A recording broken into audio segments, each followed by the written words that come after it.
আমার নাম পাস্কেল। আমি একজন শিক্ষক। আমি একজন খ্রিস্টান।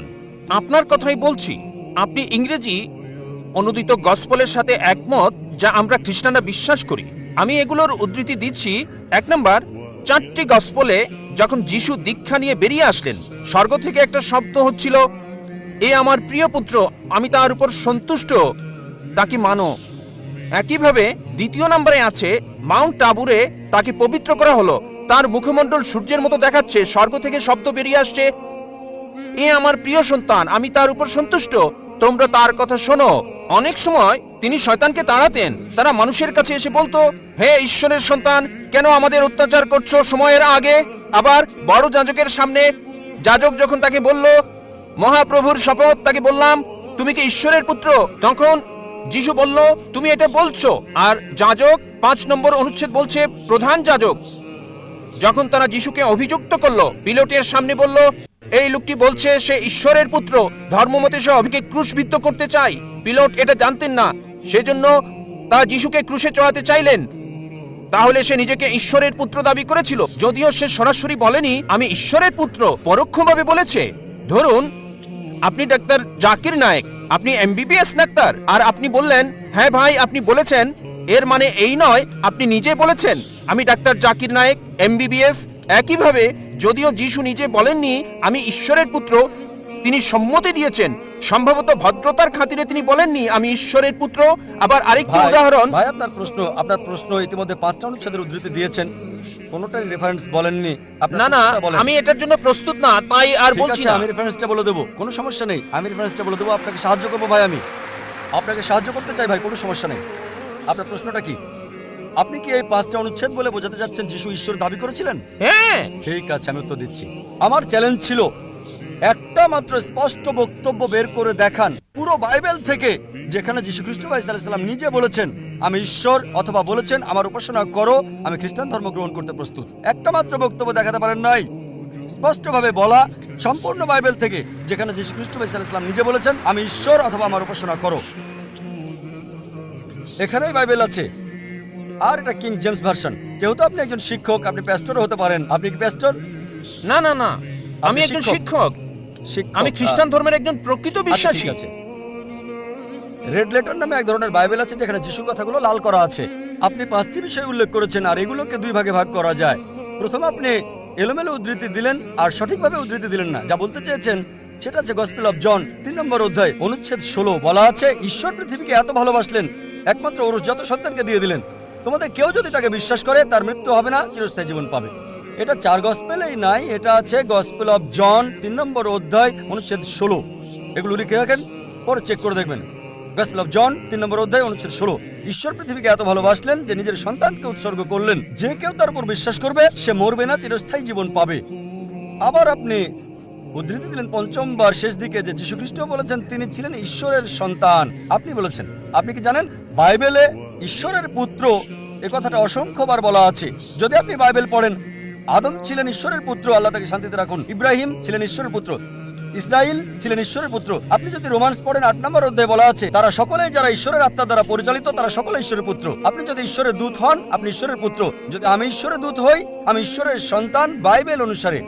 কিন্তু তারা বলে না না না না না, যীশু খ্রিস্ট স্বাভাবিক সন্তান না, তিনি ঔরসজাত সন্তান। এবার আপনার শেষ প্রশ্ন ঈশ্বরের পুত্রের ব্যাপারে। বাইবেলে অসংখ্য ঈশ্বরের পুত্রের উল্লেখ আছে। আদম ঈশ্বরের পুত্র, ইব্রাহিম ঈশ্বরের পুত্র, ইসরায়েল ঈশ্বরের পুত্র। যারা ঈশ্বরের আত্মার সাহায্যে পরিচালিত তারা ঈশ্বরের পুত্র। কিন্তু খ্রিস্টান মিশনারিরা বলে না না না, যীশু খ্রিস্ট স্বাভাবিক পুত্র না। আসুন আপনার প্রথম প্রশ্নে, তিনি ঈশ্বরের ঔরসজাত সন্তান। তারপর তারা বলে যা আপনি বলেননি, আমি আপনাকে সাহায্য করছি। গসপেল অফ জন 3 নম্বর অধ্যায় অনুচ্ছেদ 16, ঈশ্বরের পৃথিবীকে এত ভালোবাসলেন যে নিজের সন্তানকে উৎসর্গ করলেন, যে কেউ তাকে বিশ্বাস করবে সে মরবে না, চিরস্থায়ী জীবন পাবে। ভাই, আপনি কি বিগটন শব্দের অর্থ জানেন? বিগটন শব্দের অর্থটা কি? না। বিগটন শব্দটার অর্থ কি? বিগটন মানে এটা না যা আপনি বুঝেছেন, এটা মানে এটা হতে পারে না। করছি বিগটন শব্দটার অর্থ কি? হ্যাঁ আমি জানি। বিগটন শব্দের অর্থ কি? বিগটেন শব্দের দুটো অর্থ রয়েছে। যখন মানবজাতির বিষয়ে বলেন সে বিগটেন, মানে তার রক্তমাংসের পুত্র। যখন ঈশ্বর বিগটেন বলেন, তার মানে এটা কাউকে বোঝায় না তাকে জন্ম দেয়া। এর মানে হলো গভীর সম্পর্ক পিতা এবং পুত্রের মাঝে, এটাই যথেষ্ট। যদি বলেন পুত্র, আমি বলি ধরেন কেউ এখানে আসলো আর আমি বললাম হে আমার পুত্র, সে কিছু মনে করবে না, কারণ তার অল্প বয়স। যদি আমি বলি যে পুত্র এখানে আসো, সে আসবে। যদি বলি বিগটন সন্তান এখানে আসো, সে আমার গালে চড় মারতে পারে। এই অভিযোগ করে যে নাউজুবিল্লাহ আমার দৈহিক সম্পর্ক তার মার সাথে, ঠিক? যদি একটা ছোট বালককে বলি বিগটন সন্তান, বা একটা যুবককে হতে পারে 23 বছরের, আমি 40-এরও বেশি, যদি বলি বিগটন সন্তান এখানে আসো, সে হয়তো আমার গালে চড় মারতে পারে।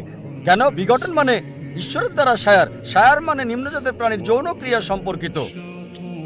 আর এ কারণে যদি আপনি রিভাইজড স্ট্যান্ডার্ড ভার্সন বাইবেলটা পড়েন, সংস্করণ করেছে 32 জন উচ্চ পদস্থ খ্রিস্টান পণ্ডিত, যাদের সমর্থন করেছে 50টি খ্রিস্টান চার্চ। তারা বলেছে বিগটন শব্দটি গসপেল অফ জন অধ্যায় 3 অনুচ্ছেদ 16 হচ্ছে অসার কথা, একটা মিশ্রণ, একটা প্রতারণা, এবং তারা এটাকে বাইবেল থেকে বাদ দিয়েছে। আপনি কি জানেন? যদি রিভাইজড স্ট্যান্ডার্ড ভার্সন বাইবেল পড়েন, যেটা সবচেয়ে বেশি বিকৃত, সংস্করণ করেছে 32 জন উচ্চ পদস্থ খ্রিস্টান বিশেষজ্ঞ, যাদেরকে সহায়তা করেছে 50টি বিভিন্ন খ্রিস্টান মিশনারি। তারা বলেছে এই বিঘটন শব্দটি হচ্ছে অসার কথা, একটা মিশ্রণ, একটা প্রতারণা, এজন্য এই বিঘটন শব্দটা তারা বাদ দিয়েছে। সুতরাং যদি বলেন পুত্র, তবে ঈশ্বরের পুত্র আছে বাইবেলে অসংখ্য। সুতরাং আপনার প্রথম এবং শেষ প্রশ্নের উত্তর আমি দিয়েছি। এবার আসুন আপনার দ্বিতীয় এবং তৃতীয় প্রশ্নে। বলেছেন তিনি শয়তানকে তাড়ান, পুরো উদ্ধৃতি দেন। আপনি পুরো বাক্যটা বলেননি, আমি আমার লেকচারে বলেছি গসপেল অফ ম্যাথিউ অনুযায়ী অধ্যায় 12 28 নম্বর অনুচ্ছেদ, তিনি বলেছেন আমি শয়তানকে তাড়িয়ে দিই ঈশ্বরের আত্মার সাহায্যে। গসপেল অফ লুক অধ্যায় 11 অনুচ্ছেদ 20, আমি শয়তানকে তাড়াই ঈশ্বরের আঙুলের সাহায্যে। এখানে বলছে না যে তিনি একা করেন, তিনি এটা করেন ঈশ্বরের সাহায্যে। এর মানে এই নয় যে তিনি ঈশ্বর। এই সবগুলো অনুচ্ছেদ যা আপনি বলছেন স্পষ্ট করে বলছে যে তিনি হচ্ছেন ঈশ্বরের দূত, তিনি নিজে ঈশ্বর ছিলেন না। এ কারণেই আমি চ্যালেঞ্জ করেছি আপনি পুরো বাইবেলে একটা মাত্র অনুচ্ছেদ দেখান যেখানে স্পষ্ট করে বলা যীশু খ্রিস্ট বা ঈসা আলাইহিস সালাম নিজে বলেছেন যে আমি ঈশ্বর, বা তিনি বলেছেন আমার উপাসনা করো, আমি খ্রিস্টান ধর্ম গ্রহণ করতে প্রস্তুত আছি। যীশু কোথাও কখনো বলেননি যে শুধু যদি আমি বলি পুত্র এখানে আসো, এর মানে এই নয় যে আমার ঔরসজাত সন্তান, ঠিক?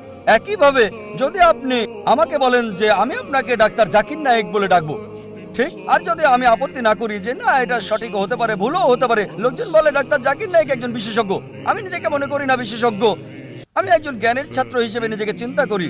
সুতরাং লোকজন আমাকে যদি বিশেষজ্ঞ বলে আর আমি নীরব থাকি, তার মানে এই নয় যে আমি গ্রহণ করছি। তারা আমাকে বিশেষজ্ঞ হিসেবে বিবেচনা করে, আমি নিজেকে বিবেচনা করি না। সবসময় নিজেকে জ্ঞানের একজন ছাত্র হিসেবে উল্লেখ করে থাকি, তালবে ইলম।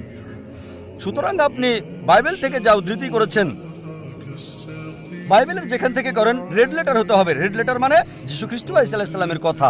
একটা মাত্র বক্তব্য দেখান, স্পষ্ট অনুচ্ছেদ, পরিষ্কার করে বলা পুরো বাইবেল থেকে যেখানে যীশু খ্রিস্ট বা ঈসা আলাইহিস সালাম নিজে বলেছেন যে আমি ঈশ্বর বা আমার উপাসনা করো, আমি খ্রিস্টান ধর্ম গ্রহণ করতে প্রস্তুত।